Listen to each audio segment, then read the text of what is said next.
Welcome back to the channel, guys. These were the wheels which came with my 2023 Tesla Model Y. I really didn't like the look of it, so I went ahead and ordered these Rimetrix wheels. They're really good looking.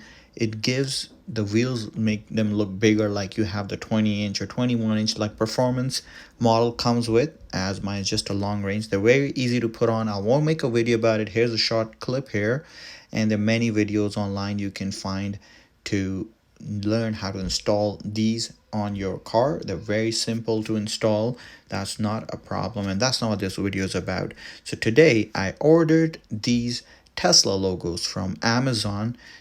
They costed me only $5. Took a month to get it delivered, and today I'm gonna remove the R logo on the with this Rimetrix wheel, make them look like more authentic, more Tesla looking. So I'll put these Tesla logo, T logo in the middle. It's very easy to do it. All you gotta do is take some alcohol wipes, clean it, a rag, make sure it's dry or wet, and you dry it, all that. And it's simple. It comes with a really good adhesive to it. Just stick it on to the car, and that's pretty much it. All you have to do, and you can see the major difference. Now they look like real performance wheel. Good thing about these caps is it won't give you the curb rash, which even with Gemini wheel caps you can get it. And the rims under these one are not really my favorite. In Model 3, original rims under the wheel cap were were really good.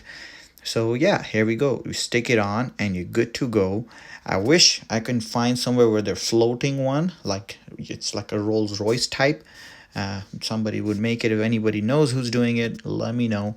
And this is the final result. Looks amazing on the car. You get a T logo now in the middle instead of the Rimetrix R. And there it was a tiny film on it too. If you ordered these, make sure to take a look, because there's bubbles there which you can't really see in the video, I think. But I took that off. Very satisfying to do it. And there you go, perfectly looking original. Now they look like came out of right of the factory, I think. And it gives a really good look to the car, in my opinion. Makes the wheels look bigger, car looks lowered, and that's all. So make sure to subscribe to the channel, drop a like for more Tesla content. I'll see you guys until next one.